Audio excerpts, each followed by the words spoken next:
Vamos a poner 5. Ya, ok, empiecen y dicen el nombre de quién está iniciando.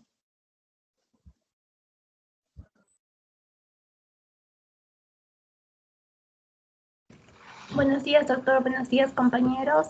Voy a iniciar la exposición. Mi nombre es Paola Contani Ramos. Voy a iniciar exponiendo la hemofilia tipo A. Siguiente, por favor. Vamos a empezar con la definición. La hemofilia se va a definir como un desorden hemorrágico hereditario y congénito que va a estar originado por mutaciones en el cromosoma X y va a estar caracterizado por la disminución o la ausencia de la actividad funcional de los factores, ya sea el factor 8 o el factor 9. La hemofilia principalmente va a afectar a individuos varones del lado materno y en 1/3 de los casos va a surgir como consecuencia de mutaciones espontáneas, es decir, que no hay antecedentes familiares. Siguiente, por favor. En cuanto a la epidemiología de la hemofilia tipo A, va a ser el tipo de hemofilia más frecuente y de mayor severidad. Va a tener una incidencia de aproximadamente 1 por cada 5.000 hombres recién nacidos vivos y 2/3 de ellos van a presentar esta enfermedad de forma severa. Siguiente, por favor. En cuanto a la etiología, la hemofilia es la única enfermedad recesiva que va a afectar la coagulación de forma hereditaria. Como ya había mencionado antes, esta va a estar ligada al cromosoma X. El cromosoma X va a ser el determinante en esta enfermedad debido a que en su brazo largo se va a localizar el gen que codifica los factores 8 y 9. Específicamente, el gen F8 es el que va a ser el específico, por así decirlo, para la hemofilia A. Sus mutaciones se pueden dar en distintas regiones del gen, los cuales van a ser como, por ejemplo, de lesiones, inserciones, inversiones o algunas mutaciones puntuales. Siguiente, por favor. En cuanto a la fisiopatología, nosotros, como sabemos, la hemostasia normal va a requerir más del 30% de las concentraciones normales del factor 8 y el factor 9, y la mayoría de los pacientes con hemofilia van a tener unas concentraciones menores al 5%, y los pacientes con afectaciones graves tienen concentraciones extremadamente bajas, o sea, es menos del 1%. O sea, es decir, que estos factores, su nivel funcional es muy bajo y por lo tanto esto va a definir la gravedad del sangrado, ¿no? Y estos van a variar dependiendo de la mutación específica que afecta al gen. Van a existir una serie de reacciones en cadenas que se denomina, como nosotros ya lo conocemos, la cascada de coagulación, que va a estar compuesta por distintos factores que van a autolimitar su funcionamiento y que van a estar asociados a un estado no trombogénico del endotelio. Y cualquier daño que va a ser causado en el endotelio va a activar este proceso hemostático por medio del factor tisular. El complejo activador del factor X, o también llamado tenaza, va a estar compuesto especialmente por calcio, fosfolípido y factor 8, y también el factor 9. La hemofilia, porque hay un defecto en los factores 8 y 9, no va a existir la formación de la trombina y el coágulo se va a formar de manera inadecuada y tardía, por lo que esta es la fisiopatología del sangrado que va a predisponer el sangrado en la hemofilia. Siguiente, por favor. En cuanto a las manifestaciones clínicas, los pacientes se van a manifestar principalmente por sangrados. Los pacientes con hemofilia van a presentar hemorragias tisulares, por ejemplo, dermatrosis, hematomas musculares, hemorragias retroperitoneales. La hemorragia puede ser inmediata o puede producirse lentamente. Esto va a depender del grado de traumatismo y la concentración plasmática del factor 8 y factor 9.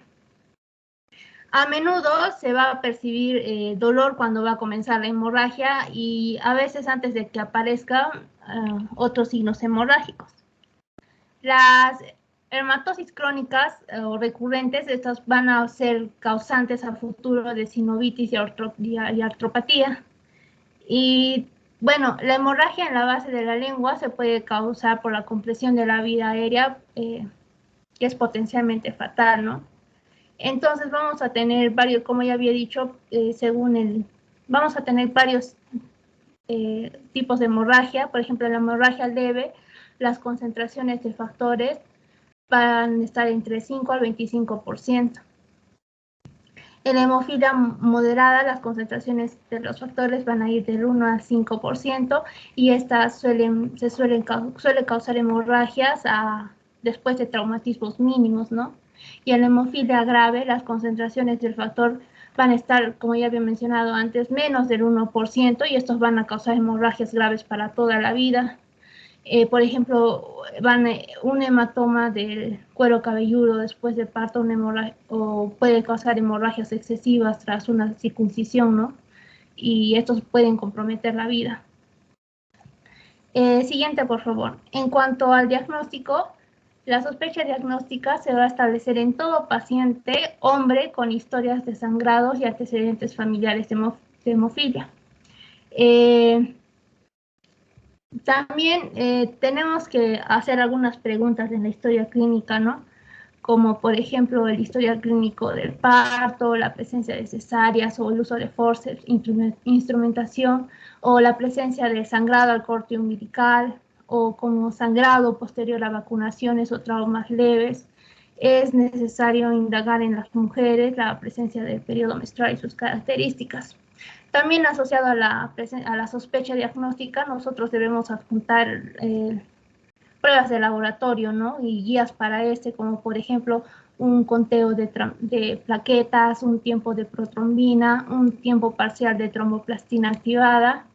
En la enfermedad leve, las pruebas de laboratorio pueden estar normales. Incluso en la enfermedad moderada y severa, el conteo plaquetario y el tiempo de protrombina pueden estar normales, pero el tiempo parcial de tromboplastina activada va a estar prolongado. Si el tiempo parcial de tromboplastina se encuentra prolongado, nosotros lo que debemos hacer es realizar exámenes con el objetivo de determinar una deficiencia de factores de coagulación, ¿no? O también presencia de inhibidores de estos factores. ¿Cuándo vamos a determinar la presencia de inhibidores? Por ejemplo, en pacientes masculinos que hayan tenido antecedentes heredofamiliares positivos, ¿no? Por ejemplo, si tienen el tiempo parcial de tromboplastina activada prolongado, estos factores van a predecir el riesgo de sangrado y el desarrollo de inhibidores, ¿no? En mujeres que han sido portadoras confirmadas por exámenes genéticos o mujeres que probablemente sean portadoras por antecedentes familiares, ¿no? También pacientes sin historia familiar, pero que nosotros sospechemos de hemofilia y además que tengan un tiempo parcial de Paola Condori, ¿no? Sí, doctor. ¿Estás pasando otras diapositivas? Porque solo se queda en la de diagnóstico. Estoy explicándole esos 3 puntos del diagnóstico. Ok. Pensé que se había detenido. Ya. Sí, ya, bueno, siguiente diapositiva. En cuanto a los criterios de diagnóstico para la hemofilia A, vamos a tener en cuenta 2 principales puntos. El primero es la actividad del factor que sea menor al 40% del valor normal, es decir, que sea menos a 0.40 unidades internacionales por mililitro, y una actividad mayor al 40%, que nosotros tengamos una documentación de una mutación en el gen del factor 8, ¿no? Ahí ya podemos afirmar que es una hemofilia.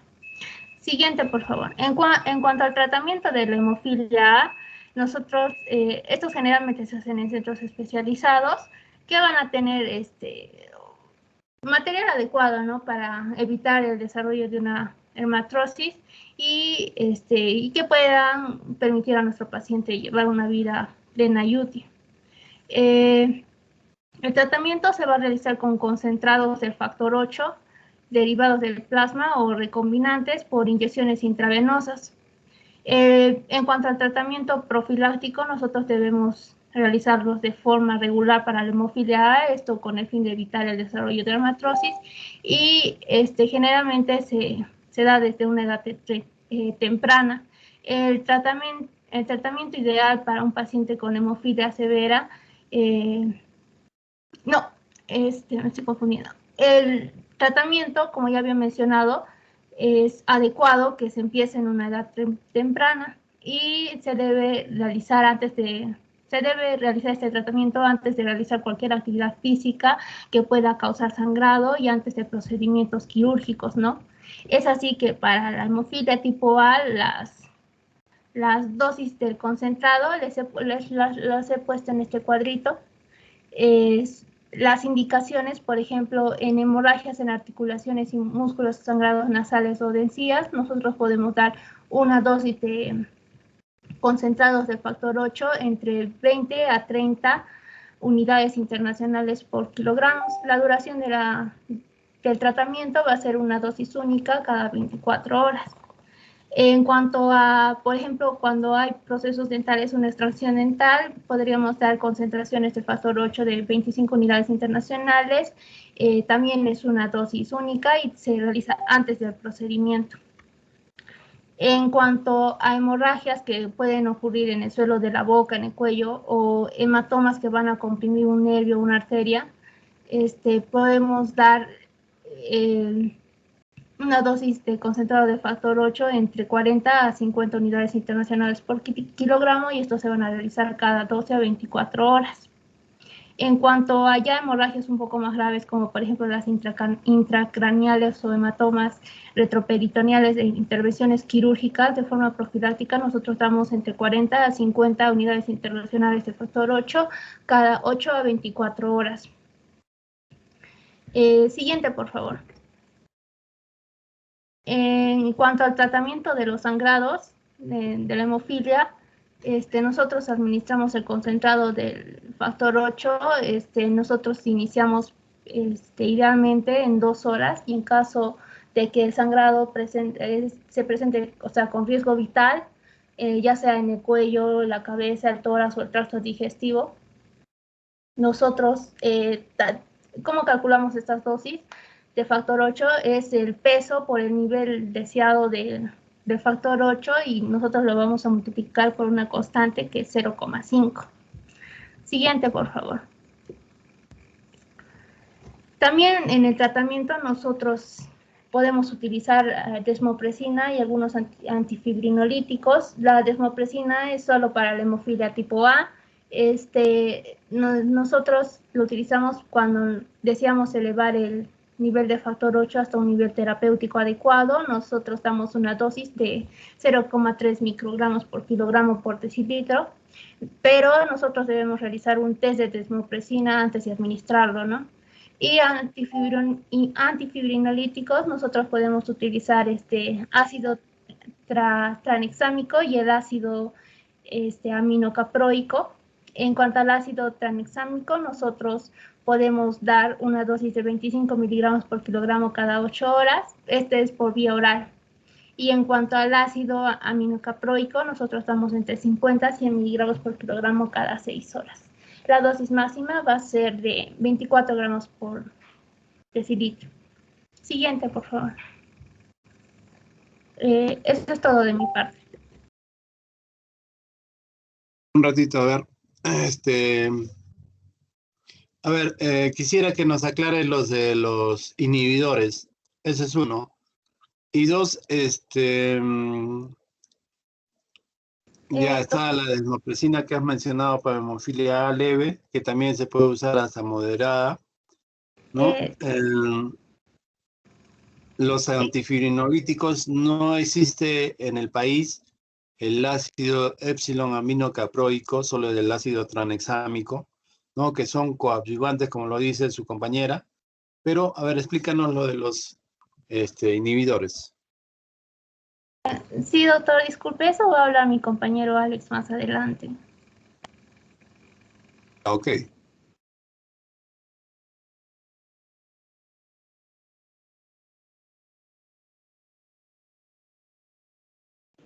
Sí, doctor. Bueno, vamos a continuar con el tema de hemofilia B, que está a cargo de Daniel Fernández. Siguiente. Bueno, en primer lugar, la introducción. ¿Qué es la hemofilia B? Tenemos que saber que es un desorden hemorrágico congénito que se liga al cromosoma X. Entonces, en palabras resumidas, va a ser que el hombre se encuentre afectado y la mujer va a ser portadora.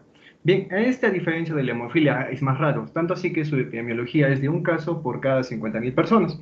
¿Y qué es lo que se va a afectar? En este caso, hay una disminución o una ausencia casi total del factor 9 de la coagulación. Siguiente. Y para entender esto tenemos que ver las manifestaciones clínicas. Podemos ver en el cuadro de al lado que nos dice que es un cuadro realmente muy sencillo como podemos entender esta patología y que nos dice, cuando hay factores de coagulación hay una buena coagulación normal. En cambio, si es que hay ausencia, la hemorragia no se coagula y no se controla. Entonces, en el siguiente cuadro que vemos acá, nos dice que es leve, moderado, grave y severo. Si vemos que cuando se presenta el caso leve, se presenta después de los 2 años y se va a presentar después de procedimientos como una extracción dental. En cambio, cuando ya es moderada, que vamos a ver más después de qué se trata moderada, se presenta antes de los 2 años y aquí ya aparece la manifestación más frecuente, que es la hemartrosis, y en segundo lugar, que es el hematoma muscular, y también otros que también se conservan como de las manifestaciones leves, que eran la cirugía y después de una extracción dental. Y en caso grave se presenta cuando hay un déficit ya muy grave, como dice, y es una de presentación muy temprana, antes del año de vida. Y acá ya hay toda la clínica que son hemartrosis, también puede haber hemorragias intracraneanas, hematuria, también lo de las cirugías y también hay traumas de tejidos blandos. Siguiente. Entonces, como dije, la manifestación más frecuente es la hemartrosis. Como podemos ver la imagen de abajo, las articulaciones más frecuentes afectadas son la rodilla y lo que son el codo y el tobillo. ¿Y esto por qué? Porque estamos hablando de un paciente pediátrico que todo el tiempo está activo, está jugando, entonces al caerse es puesto que explica la gran frecuencia de estas articulaciones. ¿Y cómo lo vamos a describir? Podemos ver el aumento de volumen en la articulación con áreas equimóticas. Siguiente. Y la siguiente manifestación frecuente que eran los hematomas, que recordemos se presentaban ya desde que era un grado moderado o severo, y que también describe lo mismo, podemos ver las áreas equimóticas y demás. Siguiente. Y esta imagen es muy importante para podernos cuándo se va a presentar. Por ejemplo, un neonato, que podemos ver en las imágenes de arriba. Bien, en este caso se va a presentar hematomas musculares en sitios en los cuales se va a administrar la vitamina K como profilaxis, sabemos, o cuando se van a poner las vacunas. Y también, recordemos, si es que era un caso grave, se va a afectar el sistema nervioso central desde una etapa muy temprana, dando hemorragia intracraneal, o va a ser más predispuesto a sufrir de cefalohematoma, o también de hematomas en los sitios de venopunción, como podemos ver en la imagen de arriba. Aparte, el niño, cuando ya empieza a deambular, ya también va a presentar cuadros de hemartrosis en tobillos, rodillas, o hematomas lúteos al sentarse o caerse, y también el corte del febrillo o del labio superior, que también puede ser esto, y otras manifestaciones serían también como la epistasis y demás. Siguiente. Entonces, hasta ahora hemos visto que es leve, moderado y severa, pero en sí, ¿qué se trata? Esto lo vamos a ver en el diagnóstico. Y se basa en, al nosotros dosar este factor 9, nos dice, si hay un factor que supera el 5%, se va a presentar traumas severos. Los hemorragias se van a presentar traumas severos. Y no hay riesgo o hay un riesgo mínimo de que se afecten las articulaciones. Cuando es de moderada, ya es que cuando nosotros hemos dosado el factor, está de 1 al 5%, y acá ya aparecen las hemorragias en las articulaciones. Y cuando ya severa, las hemorragias pueden ser muy graves y también son espontáneas. Y acá ya sí hay compromiso de las articulaciones. Siguiente.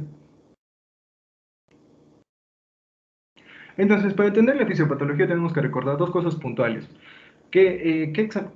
Nosotros ya sabemos la cascada de coagulación, entonces recuerda que el tiempo de protrombina examina lo que es todo el factor, toda la vía extrínseca.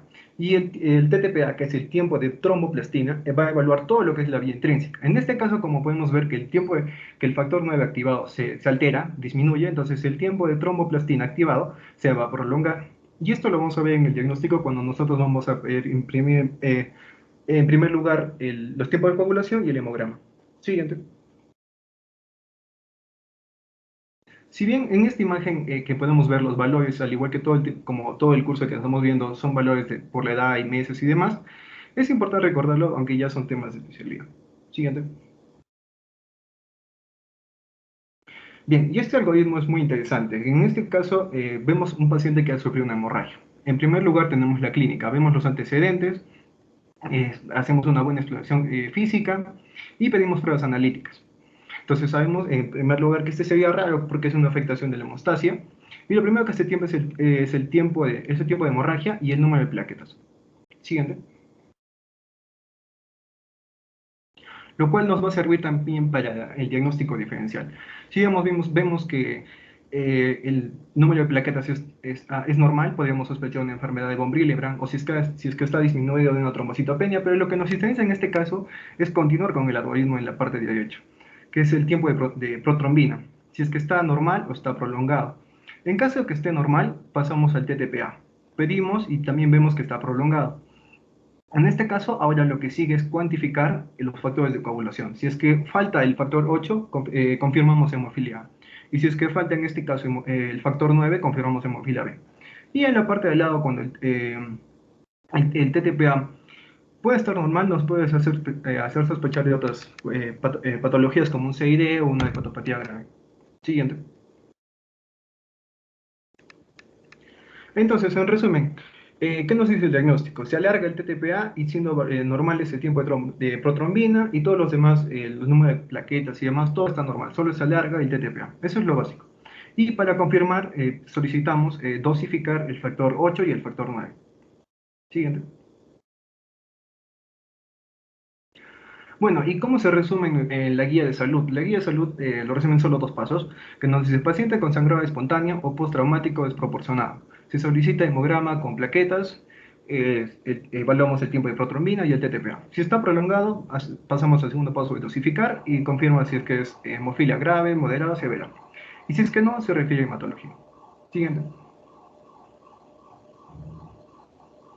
Bien, a este punto podemos hacer algo más ideal, que sería hacer un diagnóstico precoz. Esto lo vamos a hacer estudiando la sangre de cordón al momento del nacimiento y se puede recurrir también al diagnóstico molecular para descartar que haya mujeres portadoras, o también se puede solicitar el diagnóstico prenatal usando lo que son las biopsias de vellosidades coriónicas si es que hay una edad gestacional de 9 a 11, o ya pasamos a amniocentesis cuando ya supera la semana 12 de gestación, la semana 20 de gestación. Siguiente. Bien, para el manejo general, cuidados generales, nos dice que como estamos hablando de un paciente pediátrico, los deportes que sean propensos a traumas, como sea fútbol, boxeo, o artes marciales, deben evitarse y promoverse otras actividades como natación y demás. Además, debe evitarse el uso de medicamentos que afecten la función plaquetaria, como el ácido acetilsalicílico, es decir, la aspirina, pero sí se puede usar lo que son analgésicos como el paracetamol.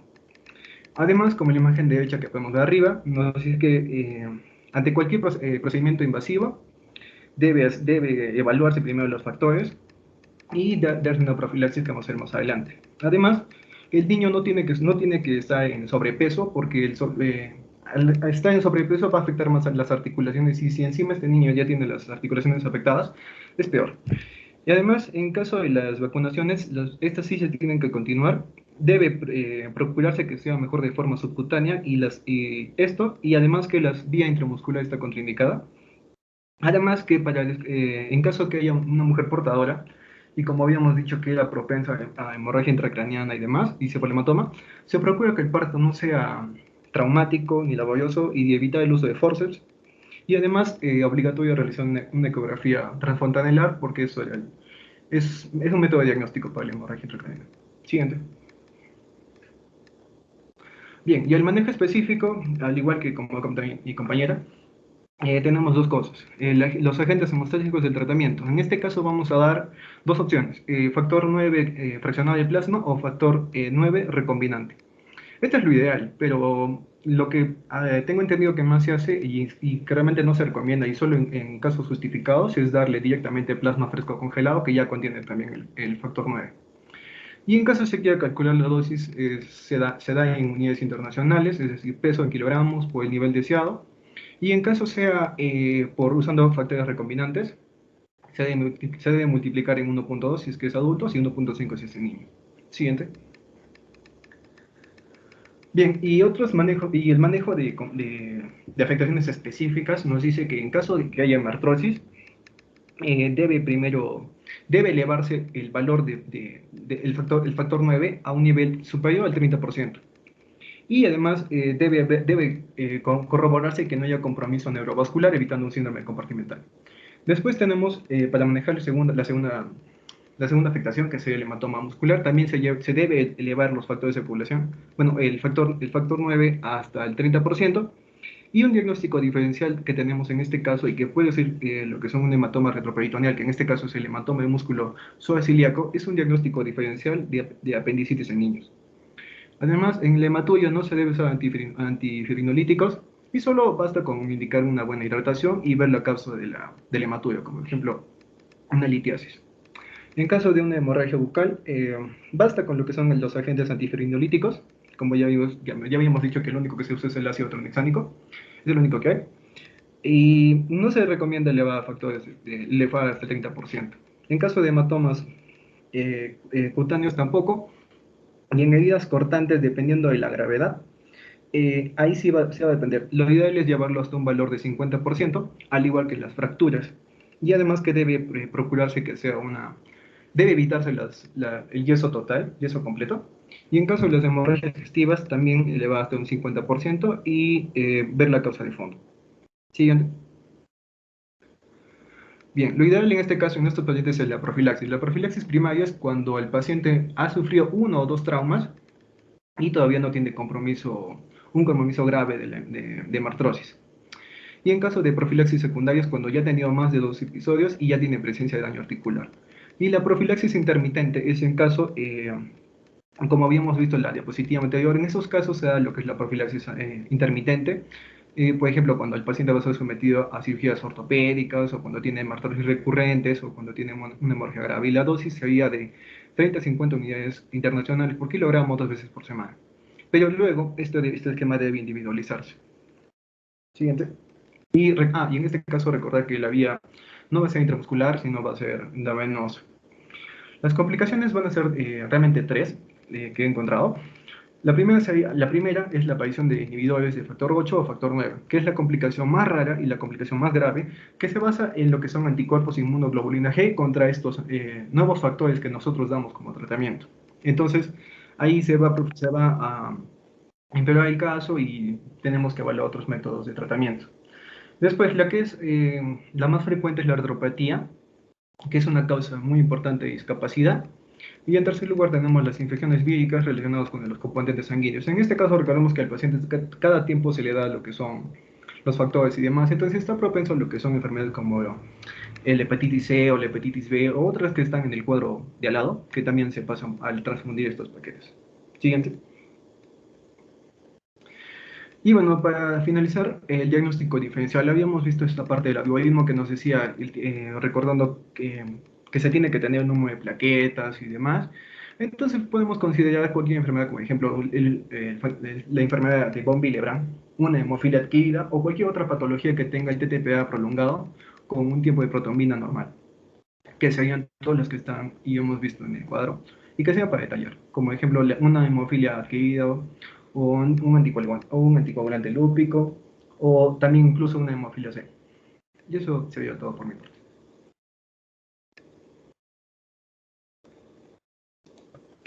Yo tengo preguntas, un ratito. ¿Van a seguir con hemofilias?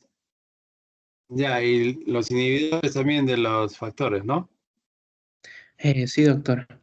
Bueno, yo voy a continuar. Mi nombre es Un Alexander. cinquito. Ya, ¿No y les tú vas a hablar, a ver un ratito. Sí. ¿Tú vas a hablar también de lo que son el manejo de las complicaciones, todo eso? ¿O ya habló o expuso Eh, todo tu compañero? Manejo de complicaciones. Yo voy a sí, tocar complicaciones, doctor. La hemofilia tipo C, y los inhibidores, el tratamiento y el diagnóstico diferencial de las hemofilias. Ya, a ver. Vamos, si no hacemos preguntas igual. Ya. Eh, bueno, mi nombre es Alexander Quispe y voy a continuar. Bueno, voy a hablar ahora de la hemofilia tipo C. Es la más rara de las hemofilias. A diferencia de las anteriores, esta va a ser una enfermedad autosómica, es decir, que se puede presentar tanto en el hombre como en la mujer. Y los síntomas van a ser leves, moderados, incluso hasta ausentes. Y se tienen que inducir mediante cirugías mayores, como vamos a ver más adelante. Y esto se ve expresado por la ausencia de hemorragias articulares y musculares. como en los anteriores casos estaban presentes, pues aquí no. La presencia de la deficiencia del factor 11, porque esta hemofilia C va a ser deficiencia de factor 11, pueden o no tener una leve tendencia hemorrágica y normalmente es provocada por una cirugía. El riesgo de estas hemorragias no está tan claramente influenciado por la severidad de la deficiencia a comparación de las anteriores hemofilias. Bueno, respecto a la clínica, algunos pacientes no desarrollan enfermedad y bueno, la desarrollan cuando son sometidos a cirugía mayor. En personas con deficiencia severa, es decir, que el factor 11 sea inferior a 15 o a 10 unidades sobre decilitro, generalmente corren el riesgo de hemorragias excesivas. Sin embargo, la deficiencia severa no va a predecir una tendencia hemorrágica mayor, como mencioné. Y a diferencia de las hemofilias A y B, aquí no se van a dar hemorragias espontáneas, o por lo menos no es lo más característico. ¿Cómo es que va a afectar esto? La disminución del factor 11 a nuestro cuerpo, pues el factor 11 va a aumentar la generación de trombina. Y la generación de trombina va a llevar a la activación del inhibidor de la fibrólisis activable por trombina. Entonces, la hemorragia será mayor en lugares que tengan alta actividad fibrinolítica, como es la cavidad bucal, o en caso de cirugías mayores.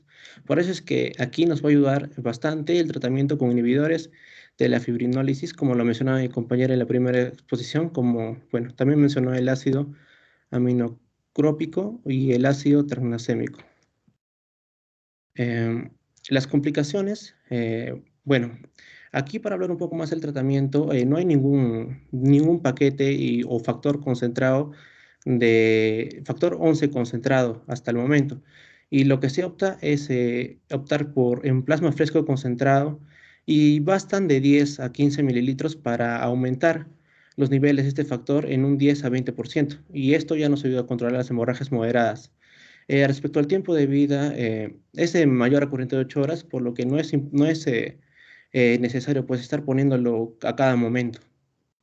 Respecto a las complicaciones de las hemofilias, también ya lo vimos un poco. A pesar de todo el desarrollo que hemos tenido en los últimos años, pues se siguen dando, pero han disminuido. Por ejemplo, las infecciones de transmisión sanguínea, ya que los pacientes diagnosticados con hemofilia eran tratados con donaciones de sangre y, bueno, anteriormente pues no se contaban con los métodos diagnósticos para tener la certeza de que la sangre no esté infectada, por ejemplo, con VIH. Entonces, existía la posibilidad de infectarse. También la artropatía hemofílica, que vendría a ser la consecuencia de una hemartrosis a repetición. Esto sobre todo en la hemofilia tipo A y tipo B. Y el desarrollo de inhibidores, que va a ser la complicación más severa y, bueno, la que va a perjudicar en el tratamiento. ¿A qué nos referimos con inhibidores? Pues van a ser anticuerpos que van a estar en contra específicamente de los factores que vamos a usar en el tratamiento dependiendo de la hemofilia A o la hemofilia B. Entonces, van a dificultar el proceso y, bueno, van a impedir que cumpla su función. También los pacientes con hemofilia van a tener predisposición a afectaciones cardiovasculares y también al shock anafiláctico.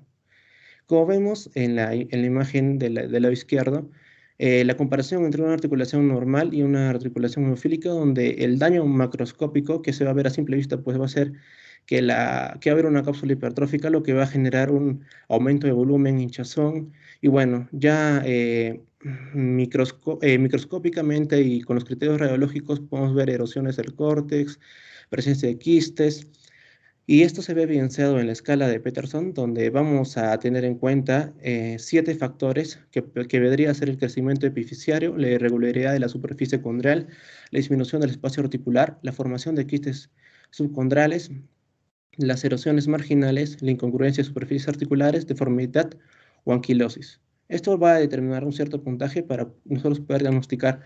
Incluso hay criterios radiológicos que nos permiten diagnosticar en qué estadio encontramos la hemartrosis hemofílica.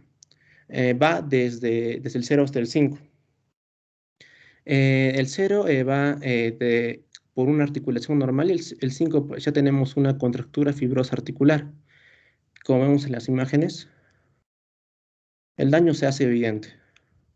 Y bueno, este es un cuadro diferencial para la hemartrosis y la sinovitis crónica. Como vemos, las diferencias van a ser bastante claras por la instauración, el dolor, la movilidad articular, la exploración y la respuesta al tratamiento. La hemartrosis va a responder rápidamente al tratamiento.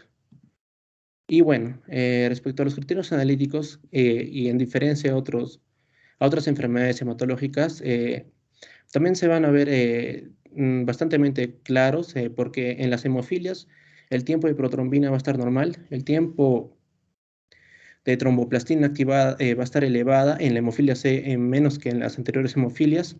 Las plaquetas van a estar normales y los niveles de fibrinógeno también van a estar normales. En otras complicaciones hematológicas, como en la enfermedad de von Willebrand, por ejemplo, el tiempo de protrombina y el tiempo parcial de tromboplastina va a estar normal incluso. Entonces, también con los criterios analíticos podemos diferenciarlo. Respecto a los inhibidores en la hemofilia, como mencioné, son anticuerpos que van a estar dirigidos tanto al factor 8 o al factor 9, que van a ser pilares de tratamiento para las hemofilias tipo A y tipo B. Van a interferir con la acción y los van a hacer ineficaces. Bueno, los inhibidores se miden en unidades de Bethesda y esto nos va a indicar si hay una baja respuesta o una alta respuesta. Una alta respuesta se va a dar cuando los valores van a ser mayores a 5 unidades Bethesda sobre mililitro. Esto nos va a indicar pues, que existe la presencia de inhibidores y bueno, tenemos que dejarlos de usar. Bueno, yo más adelante voy a hablar un poco más del tratamiento. La mayoría de inhibidores se diagnostican en las primeras exposiciones al factor, entre las 50 y las 75 exposiciones, por lo que son fundamentales controles durante este periodo. En los pacientes con hemofilia B pueden presentar ante la aplicación del factor 9, asociado al desarrollo de un inhibidor, también pueden presentar una reacción alérgica severa. Y por eso es que se deben llevar las primeras 20 aplicaciones dentro de una institución para poder así actuar rápidamente. Bueno, ¿qué factores van a favorecer al desarrollo de un inhibidor? El desarrollo va a ser complejo y multifactorial, mediado por factores genéticos y no genéticos. Los factores genéticos, por ejemplo, van a ser tipos y anomalías genéticas responsables de la hemofilia, polimorfismos, antecedentes familiares, si se le ha detectado inhibidores a familiares, y la raza. Personas de ascendencia africana con hemofilia van a tener más probabilidades de desarrollarlo. Y los factores no genéticos, tratamientos con factor aplicado de manera precoz, antes de los 6 meses, tratamiento intensivo con factor en las primeras exposiciones, y los tratamientos intensivos en situaciones quirúrgicas de emergencia también pueden ser factores no genéticos. Reacciones inflamatorias también van a facilitar una respuesta inmunitaria a generar los inhibidores. Y las profilaxis periódicas, aunque incluso esto es controversial porque se puede decir que también tendría un efecto protector. Bueno, el tratamiento. En el tratamiento vamos a tener un tratamiento de inmunotolerancia, tratamiento de episodios hemorrágicos y profilaxis con agentes bypasantes. Bueno, entonces, ¿qué hacemos cuando se presentan los inhibidores con títulos altos? Es decir, más de 5 unidades Bethesda sobre mililitro. Bueno, lo que recomiendan, bueno, varias bibliografías que puede consultar, es que el paciente tenemos que suspenderle el factor que le estemos administrando, porque a menos estimulación con este factor van a haber menos inhibidores. Posteriormente tenemos que tratarlo con agentes bypasantes. Tenemos dos agentes. Bueno, aquí, primero vamos a hablar de la inmunotolerancia, que va a ser la única estrategia terapéutica demostrada exitosa para erradicar el inhibidor dirigido al factor 8, es decir, a la hemofilia tipo A. Y va a consistir en la administración de factor 8 en dosis y esquemas ajustados a determinadas características individuales del paciente, entre 9 y 33 meses. Y una vez iniciado el tratamiento, no debe interrumpirse sin indicación médica y los controles de laboratorio se realizan de forma mensual hasta el final del tratamiento. La inmunotolerancia en pacientes con hemofilia B e inhibidor tienen menos posibilidad de éxito y los pacientes que presentan reacciones alérgicas asociadas, su implementación es más discutida. Bueno, como les mencionaba, van a haber dos agentes bypass o agentes de desvío que va a ser el factor 7 recombinante activado o los concentrados de complejo de protrombina activada. Bueno, y esto mismo se puede ver en la diapositiva para el tratamiento de hemorragias. Y bueno, los agentes son dos, ya los mencioné. Ambos productos van a ser eficaces para controlar la mayoría de eventos hemorrágicos. Sin embargo, existe una variabilidad en la respuesta de los agentes bypassantes. Y esta variabilidad de respuesta no puede ser predecida. En algunos casos, y es necesario de cambiar el concentrado para detener una hemorragia y que no se pueda controlar. Y bueno, también es necesario indicar profilaxis con agentes bypassantes. En algunas ocasiones especiales, posteriormente a una hemorragia grave, por ejemplo, o una cirugía en lugares del cuerpo con actividad fibrinolítica, por ejemplo. También puede indicarse profilaxis para disminuir la recurrencia de hemartrosis y así evitar complicaciones graves, porque las complicaciones, sobre todo articulares y musculoesqueléticas, que no se llevan a cabo y que no tienen un tratamiento adecuado y pronto, vienen a ser discapacitantes en algunos casos. Respecto al diagnóstico diferencial de la hemofilia, lo traté de dividir en dos grupos, en enfermedades purpíricas y en enfermedades de déficit de factores de coagulación. En las enfermedades purpíricas vamos a tener los trastornos de plaquetas, por ejemplo, disminución del número o alteración de su función, además de la enfermedad de von Willebrand. Y en déficit de factores de coagulación vamos a tener la hemofilia y otros trastornos de coagulación. Bueno, las diferencias clínicas van a ser también evidentes. Por ejemplo, las petequias en las enfermedades de trastornos de coagulación no se suelen ver. Las equimosis suelen ser comunes, grandes y al contrario de las enfermedades purpíricas, donde las equimosis son pequeños. Los hematomas en tejido... Es purpúricas, ¿no? Purpúricas. Sí, purpúricas. Sí, doctor, disculpe, purpúricas. Bueno, el sangrado retardado va a ser común en trastornos de coagulación. El sangrado de abrasiones superficiales de la piel va a ser más común en enfermedades purpúricas. La historia familiar de sangrado, vamos a ver que es común en trastornos de coagulación. Y el sexo del paciente en las hemofilias, por ejemplo, vimos que es predominante a varones. Sin embargo, la hemofilia C va a ser la excepción y en enfermedades purpúricas va a ser predominantemente en mujeres. Bueno, doctora, hasta allí es los temas de hemofilias. Ok, los siguientes dos ya prácticamente están completando su tiempo, ¿no? Sí, doctor. Luego es púrpura trombocitopénica inmune. Los dos que faltan exponer.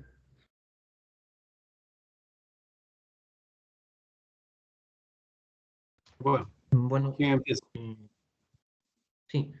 Bueno, buenas tardes con todos. Mi nombre es Marcos García y voy a exponer lo que es la primera parte de la púrpura trombocitopénica inmune o también llamada idiopática. Siguiente, por favor. Entonces, vamos a ver que en el caso de esa patología es la causa más frecuente de trombocitopenia de presentación aguda en un niño. En cuanto a la epidemiología, tenemos que entre 1 a 4 semanas después de la exposición a una infección viral común, en el caso de 1 de cada 20.000 niños va a desarrollar lo que es un autoanticuerpo dirigido contra la superficie plaquetaria, lo cual va a dar lugar a la aparición de un cuadro de trombocitopenia, ¿no? Que vendría a ser la púrpura trombocitopénica idiopática. Como dije, en este caso van a haber antecedentes de enfermedad viral reciente, en un 50-65% de los niños con esta púrpura. Y además el pico de edad se produce entre el primer y el cuarto año de vida, aunque puede producirse desde los primeros años de la infancia hasta la edad avanzada. Y en la infancia la afectación es igual en ambos sexos. En cuanto a la patogenia, no se conoce la diana antigénica exacta de los anticuerpos en la púrpura trombocitopénica idiopática. Y vamos a ver que las plaquetas van a estar recubiertas de un autoanticuerpo. Y estas son reconocidas por el receptor para FC de los macrófagos esplénicos, que las van a fagocitar y las van a destruir. Vamos a ver también que en algunas enfermedades virales se han asociado con la púrpura trombocitopénica idiopática, como por ejemplo tenemos la infección por el virus de Epstein-Barr y el VIH. En el caso de la púrpura trombocitopénica idiopática asociada al virus de Epstein-Barr, generalmente se corta de duración y sigue a la evolución de una mononucleosis infecciosa. Y en el caso del VIH suele ser crónica. También es importante mencionar que en algunos casos esta púrpura trombocitopénica inmune se presenta en niños que sufren infección por Helicobacter pylori. Siguiente, por favor. En cuanto a las manifestaciones clínicas, tenemos que típicamente va a ser un cuadro de aparición brusca de petequias generalizadas y púrpura en un niño de 1 a 4 años previamente sano. Vamos a ver que a menudo se van a encontrar también hemorragias gingivales y de mucosas, sobre todo cuando la trombocitopenia va a ser intensa, es decir, un recuento plaquetario menor a 10 por 10 a la 9 por litro. Además, existen antecedentes, como mencioné, de una infección viral ocurrida 1 a 4 semanas antes del comienzo de esta trombocitopenia. En cuanto al examen físico, va a ser normal, a excepción de las petequias y la púrpura. También se puede presentar esplenomegalia, aunque es rara, al igual que las adenopatías, el dolor óseo y la palidez van a ser raras en su presentación en esta patología. Además, tenemos una clasificación en función a los síntomas y a los signos. Tenemos que primeramente puede presentarse asintomática o también puede presentar síntomas leves como equimosis y petequias o epistaxis ocasionales. Otra presentación es con síntomas moderados como lesiones mucocutáneas más graves, ¿no? Como la epistaxis, que sería en mayor grado, y menorragia también. Y por último tenemos en el caso que se presenten síntomas graves, como episodios hemorrágicos, como menorragia, epistaxis, melenas, que requieran transfusiones u hospitalización. En este caso, estos síntomas van a interferir seriamente con la calidad de vida del niño. Siguiente, por favor.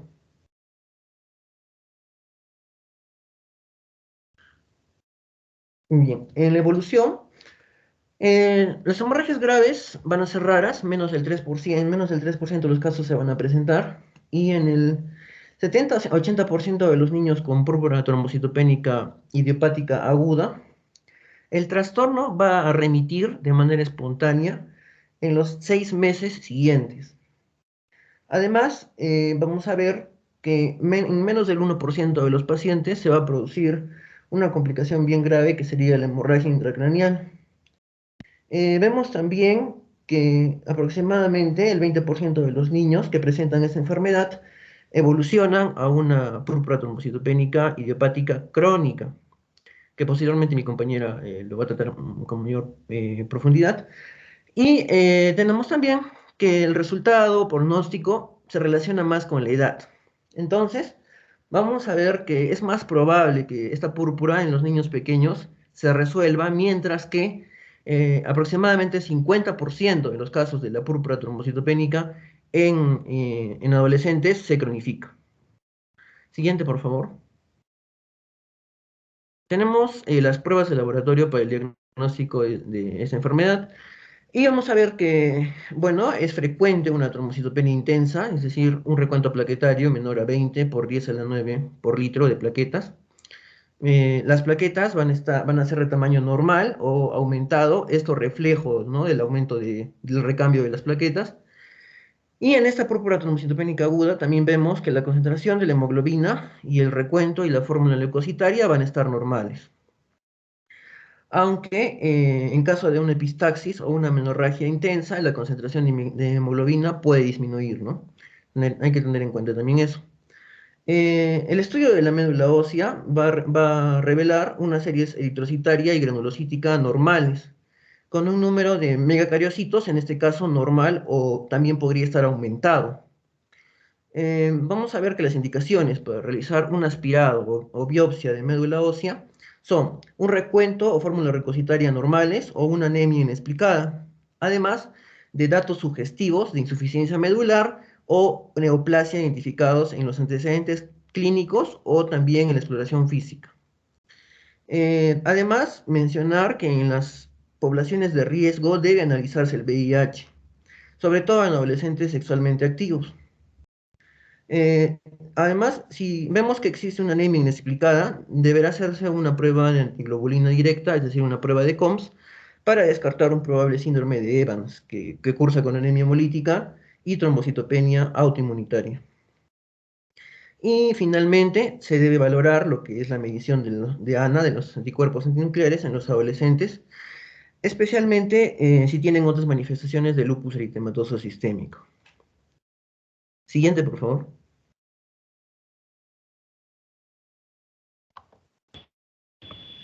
Buenas tardes, doctor. Soy Lourdes Colomán. Voy a continuar con lo que es el diagnóstico diferencial y el tratamiento de la púrpura trombocitopénica idiopática y hablar un poco sobre la púrpura trombocitopénica autoinmunitaria crónica. Bueno, en lo que es el diagnóstico diferencial, va a tener una amplia variedad, amplios diagnósticos diferenciales. Entre ellos van a ser lo que son los medicamentos que inducen la formación de anticuerpos, lo que es el secuestro esplénico por hipertensión portal, la anemia Fanconi, los síndromes con trombocitopenia en ausencia de radios, TAR, la trombocitopenia relacionada al MIP9 y también los trastornos nodulares que interfieren con la producción de las plaquetas, ya sea aquí dentro de ellos los que van a inducir las anomalías tales como lo que son la síntesis de los eritrocitos y los leucocitos y donde se ve una alteración en el hemograma. También aquellos procesos de destrucción inmunitaria de las plaquetas, como lo que es el síndrome hemolítico urémico y la coagulación intravascular diseminada. Además, la trombocitopenia inducida por heparina en aquellos pacientes que se les administre heparina, también el hiperesplenismo, que puede ser por causa hepatopática y también por la trombosis de la vena porta. Además, puede ser por la trombocitopenia autoinmunitaria en aquellos pacientes que tengan LES, VIH, linfoma, síndrome linfoproliferativo autoinmunitario. Y bueno, y lo último sería el síndrome de Wiskott-Aldrich, que bueno, va a ser presente en los varones jóvenes con trombocitopenia y plaquetas pequeñas y que hayan tenido episodios anteriores de eczema e infecciones a repetición. Siguiente, por favor. En lo que es el tratamiento, vamos a ver de que en el caso de aquellos niños que presenten síntomas leves o moderados, es decir, presenten hemorragias leves como hematomas o petequias, se va a indicar lo que es la observación, y ya que, bueno, este tipo de tratamiento va a tener menos efectos adversos y va a ser menos costoso. Y aquí también es importante recalcar la educación a los familiares y al paciente. En aquellos niños que ya presenten hemorragias mucocutáneas van a tener dos opciones terapéuticas, como son lo que es las inmunoglobulinas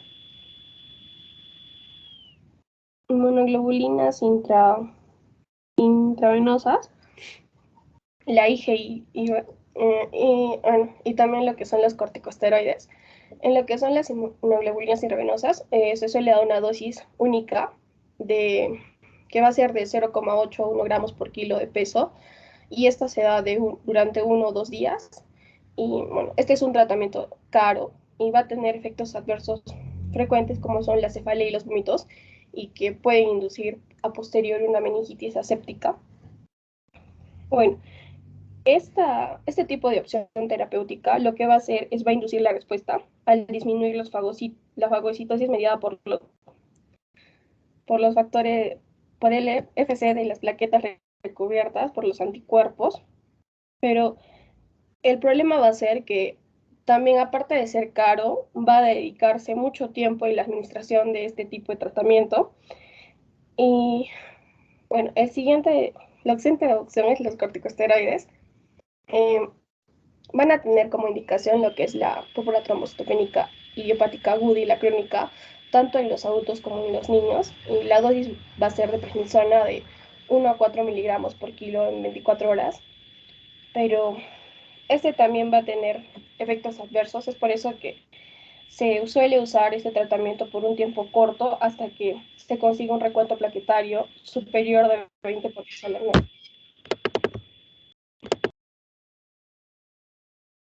20 por 10 a la 9 por litro, para evitar aquellos efectos adversos a largo plazo, como es el retraso del crecimiento, la diabetes mellitus y la osteoporosis. Bueno, siguiente, por favor. En lo que son las exacerbaciones de la PTI, se pueden usar los 3 tipos anteriores de opciones de tratamiento que ya mencioné durante varios días después del ciclo inicial del tratamiento. En aquellos casos donde haya una hemorragia intracraneana, va a haber muchas modalidades terapéuticas, tales como lo que es la transfusión plaquetaria, las inmunoglobulinas intravenosas, los corticosteroides a dosis elevadas, y todo esto, a su vez, va a haber una evaluación precoz por los servicios de cirugía general y neurocirugía.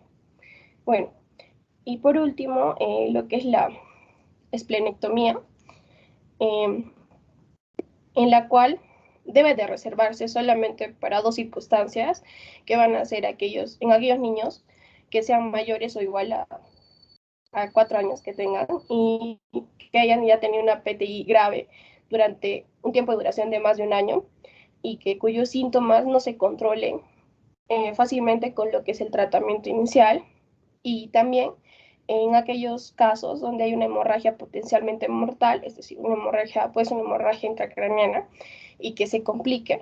Bueno, esta hemorragia sea causada por una complicación de una púrpura trombocitopénica idiopática aguda y que no se pueda corregir con rapidez el recuento con las transfusiones plaquetarias o con las inmunoglobulinas intravenosas o con los corticosteroides.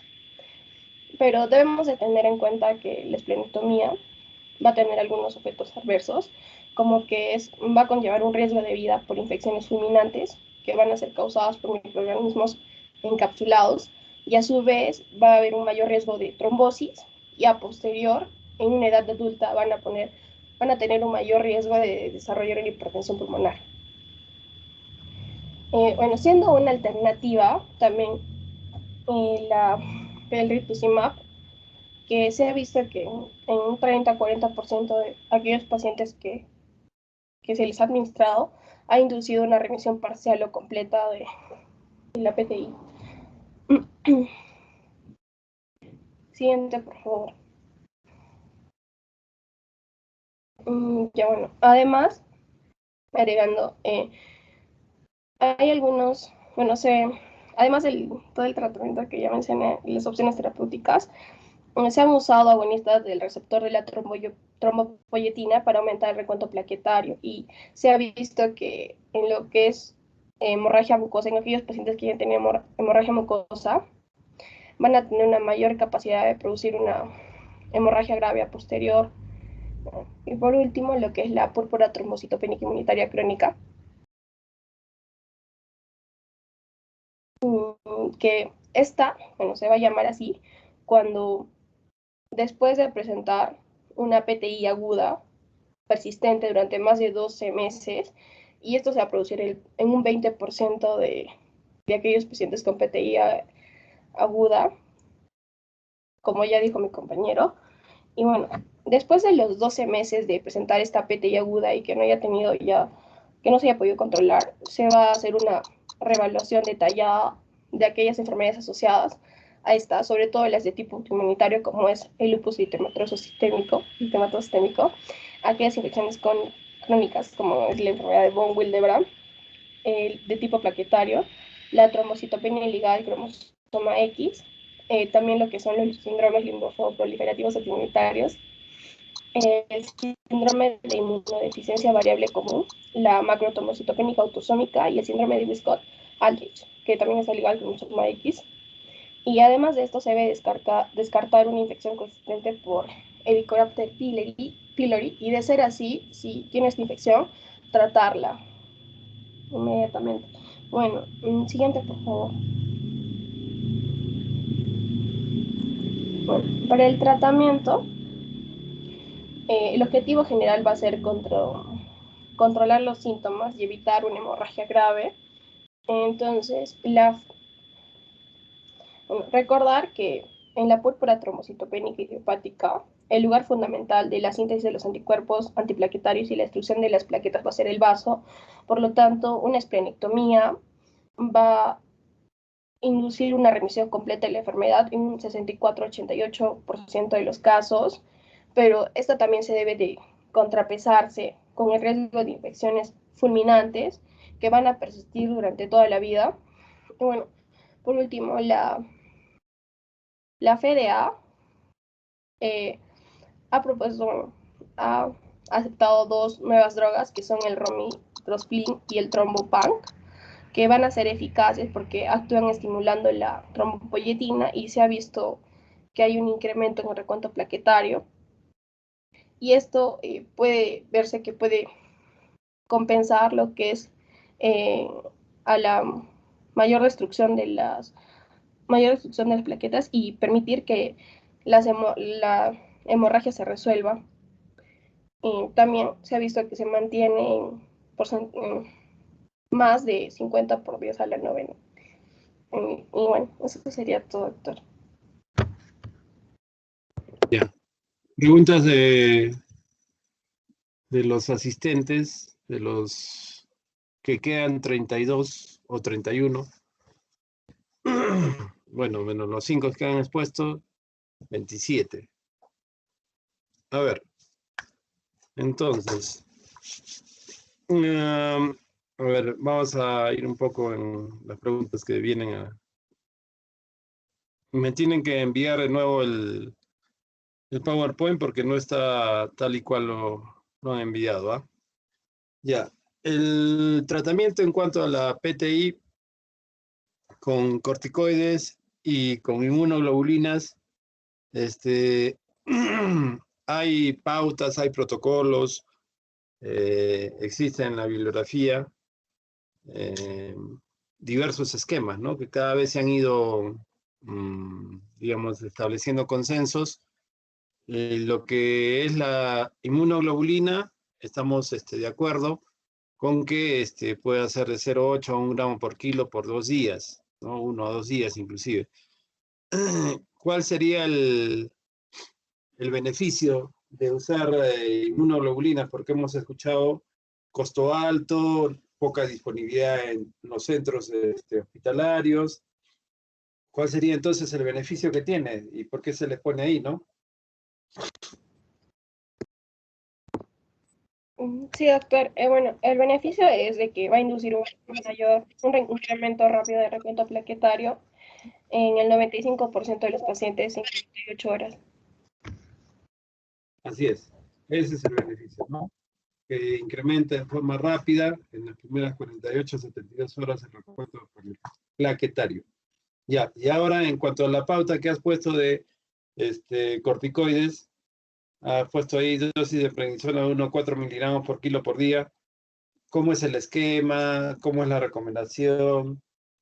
Porque has hablado de efectos adversos, ¿no? Como retraso de crecimiento, diabetes, osteoporosis, pero se sobreentiende que esto es como consecuencia de un uso prolongado, crónico, ¿no? A ver, si puedes especificar más. Sí, doctor, bueno, lo que se hace es la zona de 1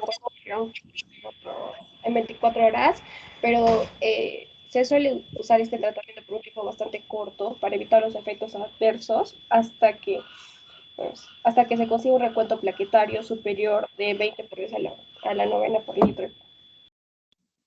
O sea, se usa, digamos, empezamos con 4 miligramos, se usa hasta que haya recuentos superiores. Sí, sí, doctor. No, no es así. Si ustedes usan 4 miligramos, generalmente ahí son 3 días, después se va bajando la dosis, ¿no? Se supone que ahí a esa dosis, 3, 4 días, empieza ya a haber una mejoría.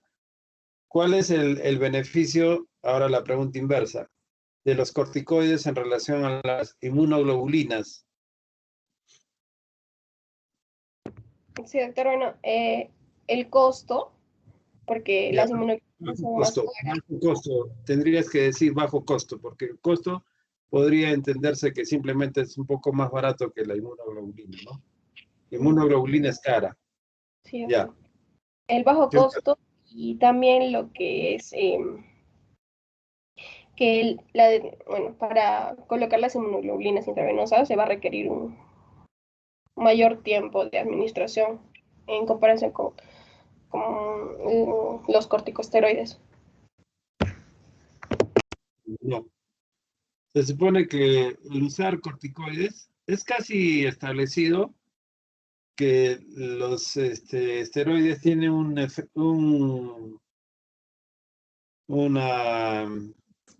los protocolos de tratamiento en las diversas entidades, o según lo que comenta la bibliografía que ustedes consultan, o que está disponible, eh, que son, digamos así, la base del tratamiento y los que van a mantener el efecto inmunosupresor, ¿no? Sobre los anticuerpos que están recubriendo las plaquetas, la superficie de las plaquetas, ¿no? Que después van a ser destruidas estas plaquetas a nivel del hueso. Entonces, eh,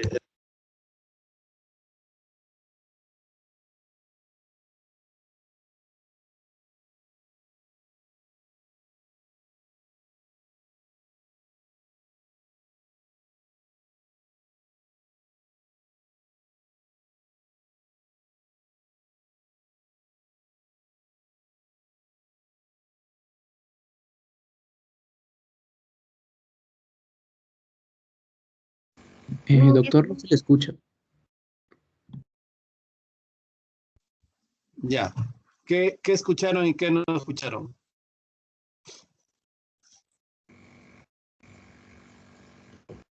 ¿Qué escucharon? ¿Hasta dónde escucharon, mejor dicho?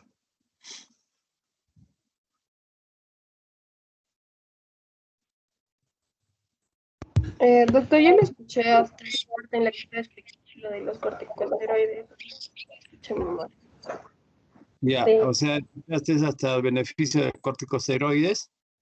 No, me preguntó después como una pregunta inversa y le respondí lo de caro y me dijo algo más y eso ya no le escuché después la explicación de Ya, lo a otro. ver, entonces les vuelvo a decir. Ya, se supone que la pregunta inversa a las inmunoglobulinas en relación a los corticoides.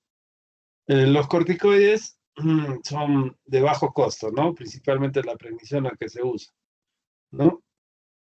Y el mayor efecto terapéutico que tiene es que como un inmunosupresor tiene una acción más duradera, ¿no? Que la inmunoglobulina. Y esta generalmente empieza a partir del quinto al séptimo día.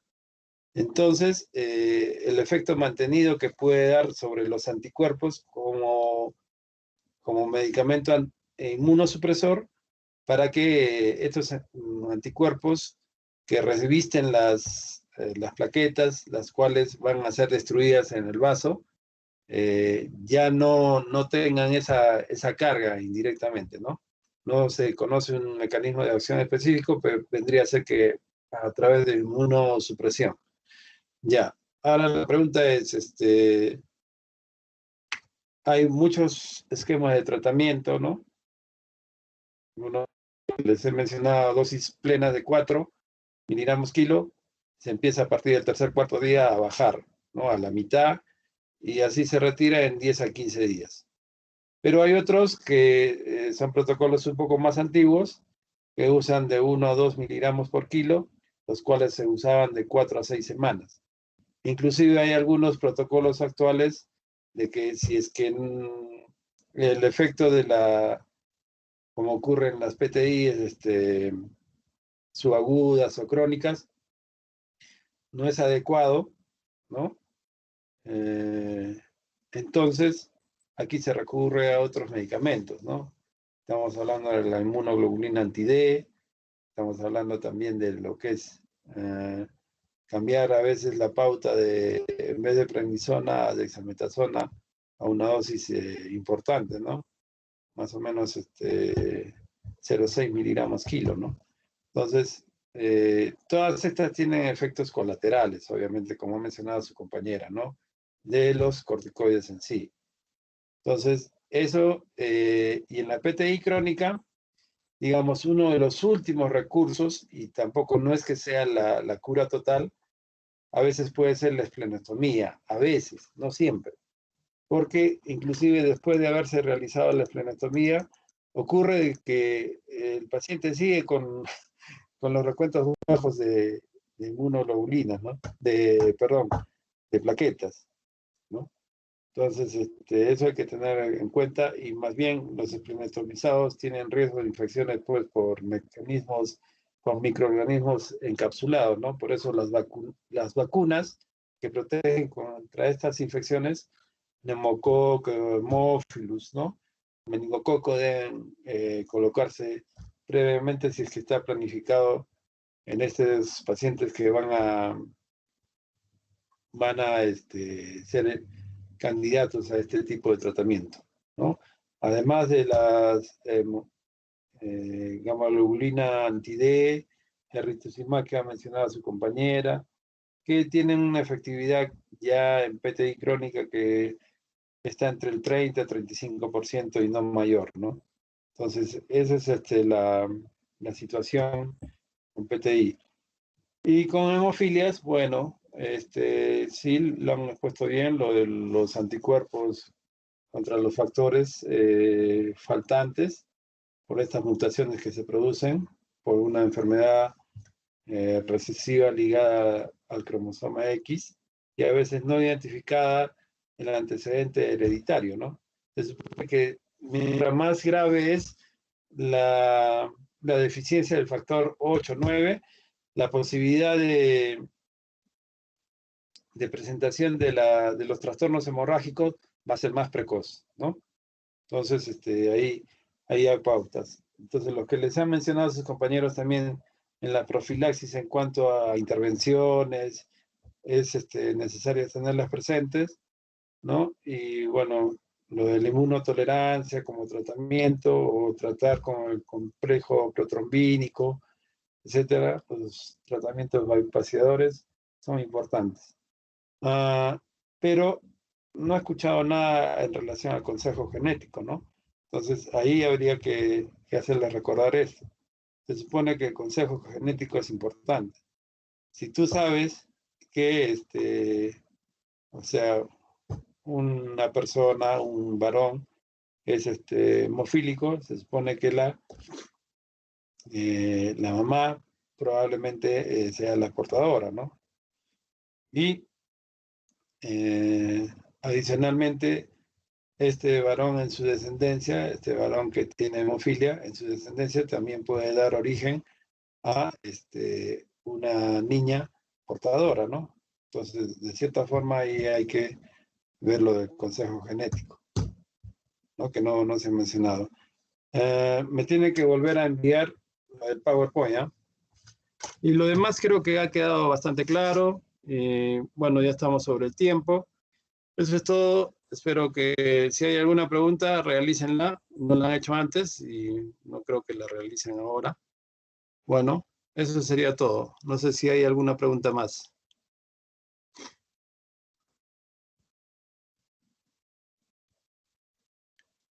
Creo que no.